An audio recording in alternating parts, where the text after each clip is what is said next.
Lulubog at lilitaw ang mga afam ni Madam. Dear Madam Native Filipina, isa po ako sa mga nakikinig at nanunood ng mga binabasa mong story sa TikTok. Please pakihide na lang ng identity ko. Gusto ko pong humingi ng opinyon sa aking sitwasyon ngayon tungkol sa dalawang afam sa buhay ko. Fast forward na agad Madam, si afam na 61 years old ay dati ko ng fiancé way back from 2019 to 2020. Dalawang beses niya akong binisita sa Pilipinas at binalak naming magpakasal. Kaya lang may problema sa mga papeles namin. Then fast forward, noong October 2020 ay nakipaghiwalay siya sa akin dahil sa tinanong ko lang naman siya kung bakit yung ex-girlfriend niyang Mexican ay panay punta sa bahay niya. Naging reason yon para hiwalayan niya ako. At i-blame na kasalanan ko raw kaya kami nagkahiwalay. Kasi kung ano-ano daw ang pinaghihinalaan ko sa kanya. Na kesyo wala naman daw siyang ginagawang masama. So 3 years po kaming walang pag-uusap.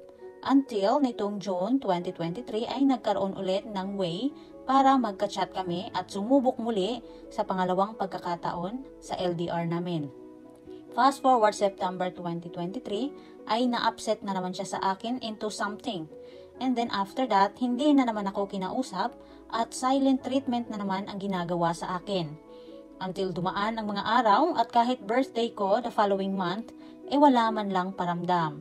And then October, nalaman ko na lang, nakablock na pala ako sa Facebook at Messenger niya. Nalungkot ako at nag-move on na lang. So sumali ako sa Pinya Love dating site. That was way back February 2024. Nakilala ko si Afam na matanda sa akin ng 5 years lang. Swak na swak ang ugali namin at masayahin kami pareho. Kasi parehas kaming Libra at magkasunod lang ang birthday namin. October 6 ako at October 7 naman siya. Divorced na siya with 4 kids. So everyday chat-chat kami until mag-decide siya to visit me para malaman kung ang feelings ba namin ay parehas sa personal. So Madam, dumating na nga yung araw na flight na niya. But umatras siya. Hindi natuloy at doon na nga niya tinapos ang pakikipag-ugnayan sa akin. That was April 25, 2024. Lumipas ang mga araw, nag-move on na lang ako from that. Gustong-gusto ko pa naman talaga siya Madam kasi andun ang chemistry namin at compatibility. So mula noon, hindi na kami nagka-chat pa. Itong si Afam na matanda naman, bumalik at humingi ng last chance sa pangatlong pagkakataon. So dahil nga may pass naman kami, ibinigyan ko na naman siya ng chance. Magkausap kami everyday at balak na niyang umuwi ng Pilipinas by January 2025. And then hindi ko in-expect na si Afam na magkalapit ng ang edad sa akin bumalik din at humingi ng chance na ayusin ulit namin ang aming relasyon. At nagsorry siya. Sabi niya sa akin, ramdam niya na ako yung tipong babae na gusto niyang maging asawa dahil sa personality kong nagustuhan niya. So in short, binigyan ko siya ng pagkakataon at magkausap na din kami ngayon. At plano din niyang bumisita by January 2025. Ngayon hindi ko alam kung paano ba. Kasi gustong-gusto ko si Afam na malapit sa edad ko dahil kuwela kami pareho at magaan siyang kausapin. At updated ako sa kanyang daily routine. Compared to may Afam na matanda, napaka-serious type niya. At tuwing na-upset siya, silent treatment ang gawain niya. Sana marinig ko ang opinion or advice niyo Madam. Salamat sa pagbabasa at pagtugon. Maraming salamat sa lahat. God bless and more power. Hello Madam Lato Sanders, thank you for sharing your story. So ito ang opinion ko ha.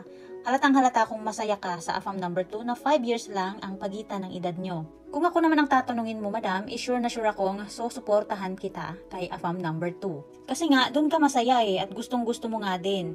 And then, the most important thing is andun yung chemistry at compatibility nyo sa isa't isa. Almost perfect match na talaga. At wala din akong narinig na katoksikan sa kwento mo. Kaya lang may napansin din akong kakaiba. Bakit sinabi mo chat-chat lang kayo at updated everyday? Wala bang video call?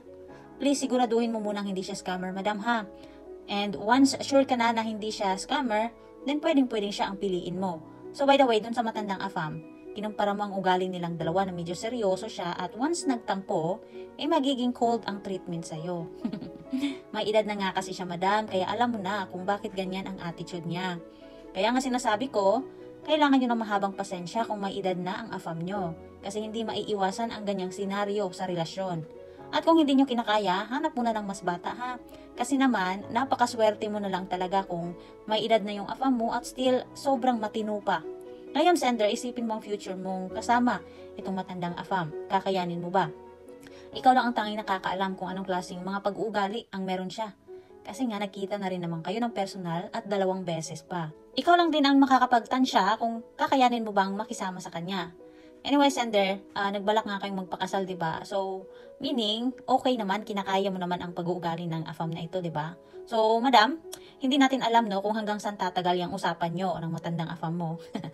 Baka kasi hindi natin alam no, ma-upset na naman yan siya sa mga susunod na araw, linggo or buwan. Ay nako. Iwan ko na lang talaga, madam, kung papatawarin mo pa. Nakakapagod kaya ang ganyang relasyon at sitwasyon. Nakakasawa din. Anyway, hindi mo sinabi kung anong problema sa papeles nyo. Bakit hindi kayo natuloy sa plano nyo noon na magpakasal? Ano ba talaga yun? Masyado bang seryoso? Hindi na ba kayang ayusin? Dahil kung hindi na, so there's no reason para magpatuloy ka pa sa kanya kung wala naman palang patutunguhan. So, Madam Letter Sender, medyo malayo pa naman no, ang January 2025. 5 months later pa ang plano nilang dalawa na puntahan ka. So, pwede naman usap-usap lang muna kung tatagal pa ba nang walang pagtatampong nangyari dito sa matandang AFAM mo. At dapat ha, may plano na kayo pag nagkita kayo ulit sa pangatlong pagkakataon ha. So, Madam, final na to. Kung napatunayan mong hindi scammer yung AFAM number 2, din siya ang best choice mo. Pero pag scammer naman, it's either pagtiyagaan mo itong matandang AFAM mo or maghanap ka ng panibago. Yung walang issue na kagaya ng dalawang ito na lulubog lilitaw sa buhay mo. Make sure na sa December may desisyon ka na. Kasi nga parehas na January 2025 ang plano nilang bisitahin ka. Para din hindi mapasubo ang isa sa kanila na umuwi ng Pilipinas na luhaan dahil inindyan. Sana nakatulong kami, madam.